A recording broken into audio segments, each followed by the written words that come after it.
Então você é ateu, né, cara? Eu sou ateu. Pode crer, pode crer. Sou ateu. Esse negócio de acreditar em Deus ou não, pra mim tem muito a ver com acreditar em livre-arbítrio ou não também, tá ligado? Porque eu sempre fui ateu, né, desde moleque. Mas num período da minha vida, eu comecei a acreditar em Deus. E isso me ajudou muito. Mas aí fica um conflito na minha cabeça muito grande, porque eu sei que essa crença me ajuda, mas ao mesmo tempo, logicamente, eu não sei como acreditar de verdade. Porque quando você fala essa parada, eu não consigo discordar de você. Eu não consigo discordar que o livre-arbítrio parece uma ilusão. E pensando nisso, parece mesmo, talvez seja. Só que se é uma ilusão, como que a gente evita o linismo? Como que a gente evita achar que nada faz sentido e nada importa de verdade? Porque se algo importa, você pode racionalizar falando, isso importa para mim, por causa do meu contexto universal, e talvez isso nem realmente importa para mim. Eu só tô sendo levado a acreditar nisso. Mas é que, cara, se você não tem livre-arbítrio, você também não escolheu acreditar em Deus ou não acreditar. Era o que poderia ter acontecido com você. Essa é a parada do livre-arbítrio, entendeu? Não interessa. No final das contas, a pessoa que acredita ou não em alguma entidade maior, ela teve neurônios no cérebro dela que dispararam, que geraram, por exemplo, quando você falou, mas acreditar em Deus me ajudou. Você sentiu recompensa, prazer em aceitar a ideia de Deus, e, portanto, você não tinha como desaceitar ela porque estava sendo bom para você. Então, ao mesmo tempo, circuitos de memória passados, que eram circuitos de quando você lia mais e vivia mais o ateísmo, começaram a conflitar com as memórias que você tinha. A resultante disso talvez foi uma ansiedade elevada. Mas, cara, tudo isso é produto de atividade neuronal no seu cérebro. Eu entendo a ideia, tipo assim, mas daí como é que a gente não cai num niilismo? Como é que a gente não fica, tipo, num branco bizarro, olhando pra parede? Tipo, então beleza, eu só vou sobreviver aqui. Ou me matar, né? Porque, de certa forma, cara, você já não ia fazer isso. Você já não ia ter esse comportamento. Você não tem o livre-arbítrio de se sentir mal. Assim. Exato! Se você for se sentir mal, você meio que já estava prestes a... Se você se sentir mal com essa discussão do livre-arbítrio, você já tinha uma inquietação com isso. Porque tem pessoas que eu falo isso, elas, tá bom, o cara falou um negócio aí, foda-se. Sim. Tem pessoas que ficam, meu Deus, cara, mas isso daí então... Por isso que aquela vez... E aí, você já tinha uma propensão a ser tocado por esse tipo de raciocínio. Talvez por você sempre procurar a origem do universo e ler sobre Deus e ver sobre física quântica e sei lá o quê, e aí chegou nessa parte. Ou você já leu sobre livre-arbítrio e tal. A questão é, se você se tocou ou não com isso, é baseado no que você tem de experiência. Agora, o que eu posso tentar falar para você, use esse tipo de raciocínio dentro do possível que você achar coerente, e já que você... Eu controlo mais o seu comportamento que você está me ouvindo do que você controla ele. Então, já que eu controlo mais o seu comportamento, use isso daqui para sua vida. No momento que você estiver muito triste, que a sua mina terminou com você, que o seu namorado terminou com você, fala, cara, eu tô mal porque tem neurônios no meu cérebro disparando numa frequência X e tá me gerando esse mal-estar. Que é o processo da meditação, de não se associar aos seus pensamentos. Deixa aquilo fugir de você, sabe? Nossa, mas isso é uma parada que a humanidade nunca vai demorar pra aceitar, entendeu? Tipo... Porque é difícil acreditar que você não... É difícil, cara, e é uma discussão delicada. Sim. É uma discussão delicada. Mas pior que eu não consigo rebater você. Eu não consigo falar, não faz sentido o que tu tá falando. Porque faz sentido o que você tá falando. E é meio triste. Mas também ajuda pra não se sentir culpado com certas coisas. Exato. Né? Eu acho que a galera que tá ouvindo isso, já que eu tô aqui tentando modular o comportamento de quem tá me ouvindo, tenta usar seu foco na parte que vai ajudar você na sua vida. Então tenta não se sentir... cara, eu tô muito mal que eu reprovei no 3º ano, cara, eu não devia ter reprovado, velho. Sua avó morreu, você faltou a prova porque sua avó morreu. Você foi a pandemia, fudeu seus estudos, não é culpa sua, cara. Sim. Deu merda pra caralho. Então tenta... Quando eu trago esse raciocínio pra galera, tenta usar esse raciocínio no sentido de... O fato é que pode acabar virando um relativismo moral, né? Das suas ações. Sim. Por isso que é complicado. A questão é, a gente vive em sociedade, os humanos instituíram normas que, concordamos ou não, elas existem. tem regras de convivência e essas regras controlam o nosso comportamento. Se você chega numa mesa, num restaurante e tem uma placa escrita reservado, uma placa controlou o seu comportamento de você não sentar naquela mesa. Sim. Assim como existem regras na sociedade. Você não pode sair pelado na rua, não pode não sei o quê. O seu comportamento está toda hora sendo controlado por regras. Esse livre-arbítrio, essa parada do livre-arbítrio, tenta usar isso para o seu bem, dentro do possível. E, no geral, talvez não mude muita coisa na sua vida ter acesso a esse raciocínio. Pode crer. E a glândula pineal, cara? Eu sempre achei sempre curioso essa parte do cérebro, porque ela é bem diferente de todo o resto do cérebro, né? Ela é tipo um cristal, bom, eu não sei direito. A glândula pineal é que ela pode calcificar, né? Ela pode calcificar e ficar mais durinha, assim. Sim. Ela é uma glândula que produz melatonina, se eu não me engano. Eu nunca estudei muito a glândula tem pineal. A ver com sono, então? É que ela não tem muito... Muito importante. Porque é interessante que ela tá numa região central do cérebro. Ela foi entendeu? muito discutida pelo René Descartes, que ele falava... Inclusive, ele errou quando ele falou que existia eles chamam de dualidade, né, do Descartes, que é mente e corpo. Na perspectiva do Descartes, a gente tem uma mente e um corpo. Separados. Só que, na realidade, mente... O que é mente? Aonde que ela tá? Ela é um produto do seu cérebro. Sim, e você tem neurônios no intestino, você tem um corpo, e é isso.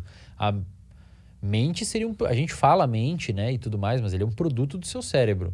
E o Descartes falou que a glândula pineal tinha uma função importante, muita gente atribuiu que ali tá a alma, né, e umas paradas sim, assim. por isso que é interessante, na minha opinião. Mas não... Sabe qual que é a aspira que eu fico entrando? É. Eu fico entrando numa aspira assim, tem a energia escura e matéria escura, que é 95% do universo, tem correlação com a gravidade, com o jeito que as galáxias se formam e o caralho, e a gente simplesmente não consegue detectar e a gente não sabe o que é. Eu fico pensando se a glândula pineal não é uma conexão com uma energia que a gente não consegue entender ainda, entendeu? Cara, se for, e alguém um dia demonstrar essa energia... Bom, a energia foi demonstrada já, mas tem uns experimentos com lasers e espelhos que detectaram... Na verdade, isso detectou ondas gravitacionais, não detectou... Mas a gente sabe que existe a matéria escura e o... Sim, energia... mas eu digo assim, se alguém um dia conseguir demonstrar que existe uma... correlação do jeito que a gente funciona. Isso. Aí... Mas por que não teria, né? Se tá no universo e ele afeta tudo e pode estar passando por a gente agora, se a gente nem perceber, por que não pode Pensa afetar, assim, né? O nosso comportamento ele é resultado de uma percepção que a gente tem de mundo. Um exemplo. Aqui na nossa frente agora tá passando um monte de ondas infravermelhas que a gente não enxerga. Sim. Porque a gente não tem receptor no nosso olho para detectar isso. Tem animais que têm. Baleias, por exemplo, conseguem se guiar muitas vezes por campo gravitacional da Terra. Caralho, porque o cérebro delas consegue ter, ou pelo cheiro, muitas vezes, tem um cheiro muito aguçado, se guia pelo odor.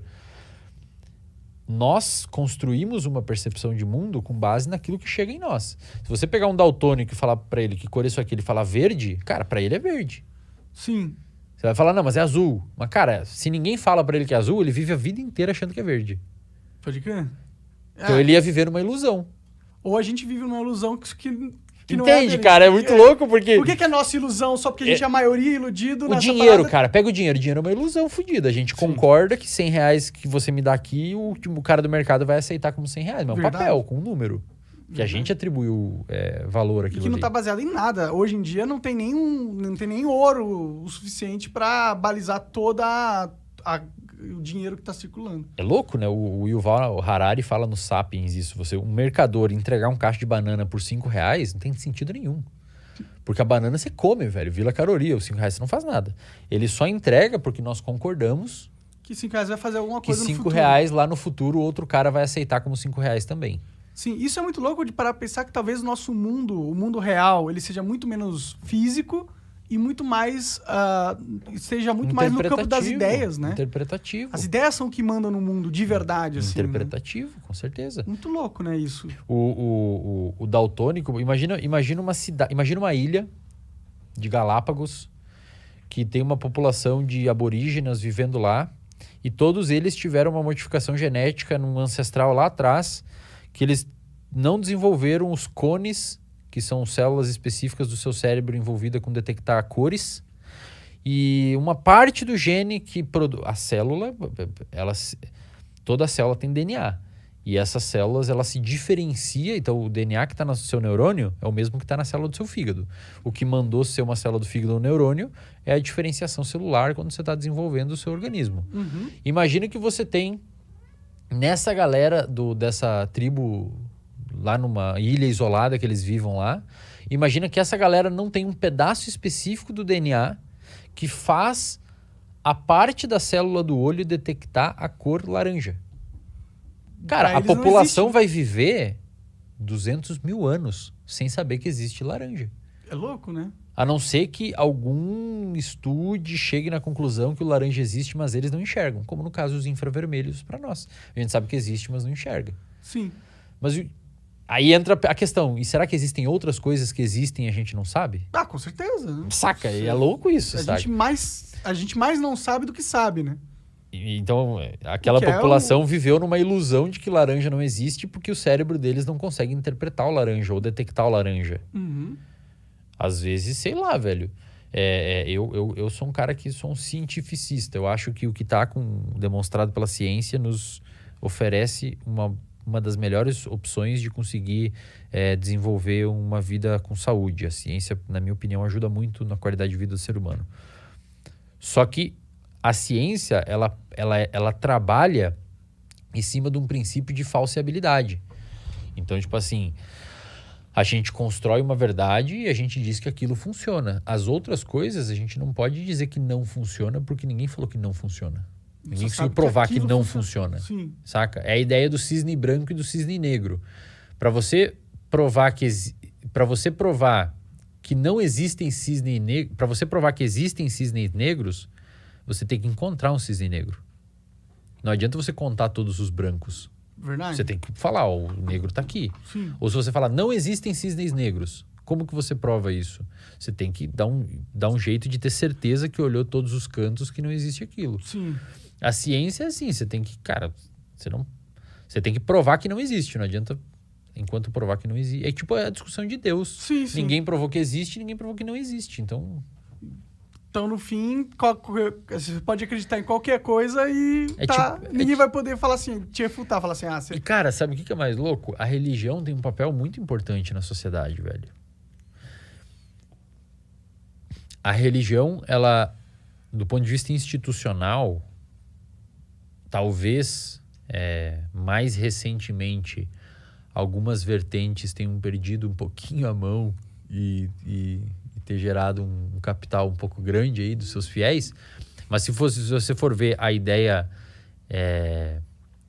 de religiosidade, de uma pessoa se entender como parte de um grupo, de ser aceita num grupo, de entender que não será julgada dentro daquele grupo, e eventualmente falar que se der uma merda na vida, a culpa não foi dela, foi Deus que quis assim para um bem maior, isso pode ser muito satisfatório para o cérebro humano. Faz sentido mesmo. Saca?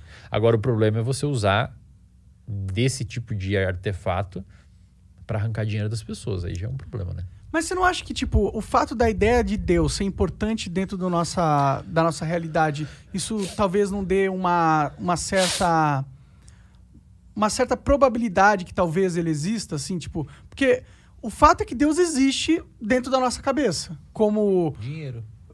O dinheiro existe também, sim. Só que Deus, ele tá ligado a uma questão mais metafísica da coisa do que o dinheiro.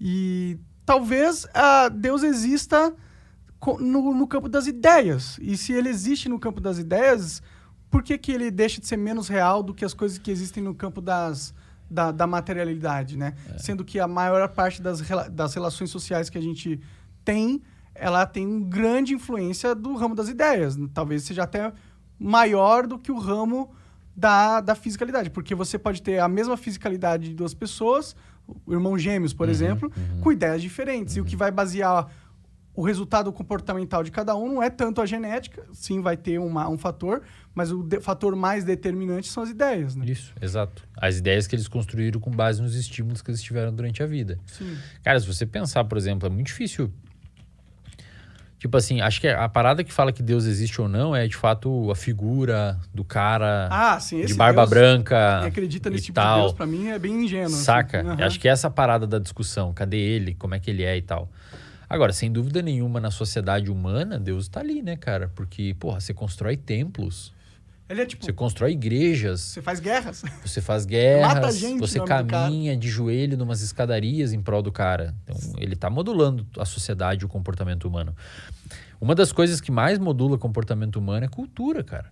Por exemplo, se você nasceu na Índia, talvez você não coma vaca. Se você nasceu no Mato Grosso do Sul, todo final de semana você vai comer. Sim. Porque tem uma cultura distinta nesses dois lugares. Então, do ponto de vista prático, Deus tá aí. Tá influenciando a vida. Eu sou o ateu mais de boa, cara. Porque eu adoro religiões. Você estuda budismo? Não, eu já estudei mais religiões. Só que eu não indico e não uso como ferramenta clínica jamais. Mas se o meu paciente tem apego à religião, eu tento usar aquilo como uma forma de ajudá-lo. Você sempre foi ateu? Ou nunca acreditou em Deus?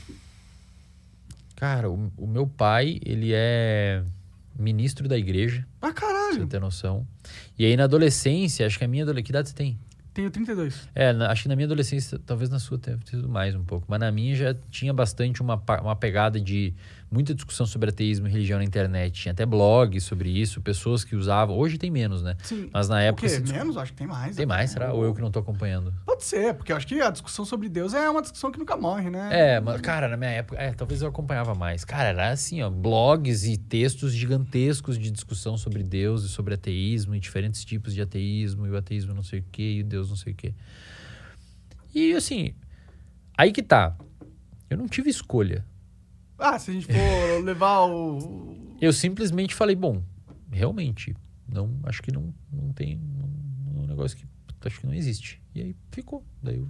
Sim, não existe o velho de barba, né? Não existe um velho de barba. Mas você mesmo falou aqui que existe o Deus de uma forma... Tipo, Deus... A ideia de Deus te afeta na sua vida. Com certeza. Não, se for na parte conceitual e impacto na minha vida física, com certeza. Pode crer. Absoluta, cara. Nesse contexto, Deus obviamente existe. Eu acho que essa é a única crença lógica possível em Deus.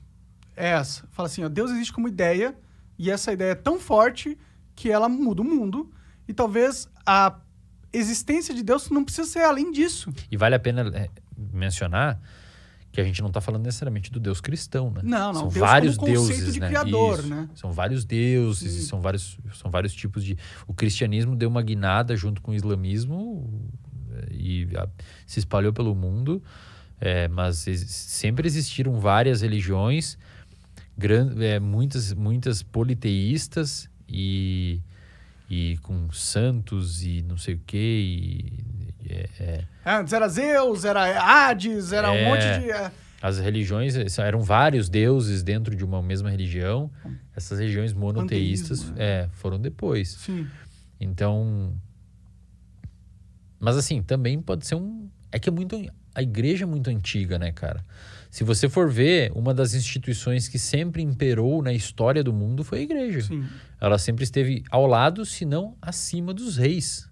É verdade. O Papa... Ela responde uma pergunta fundamental do por que eu tô aqui, o que é isso, e é uma pergunta que a ciência nunca vai responder. É muito difícil. Ela vai responder o como, mas ela nunca vai responder o porquê. E aí veio o neurocientista maluco nos podcasts falando que a gente não tem livre-arbítrio. Fala, porra, esse cara tá de sacanagem, cara. Tava tão bom assim. Não, sim, mas é legal que você faça as pessoas pensar nisso. Eu acho que é legal, cara. Tira da Matrix de que você cara, eu acho que é legal, assim, a galera ter uma noção de tipo assim... Pode ser que o seu comportamento tenha menos envolvimento do que você imagina que tenha do seu eu. Não se julgue tanto. Você é apenas um humano, não tem controle de nada.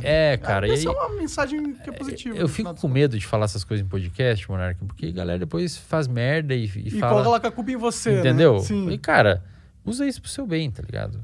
Usa isso pro seu bem, esse conceito. É a mesma coisa da ideia de Deus. Quantas pessoas já não entraram em conflitos armados em prol de Deus? Sim.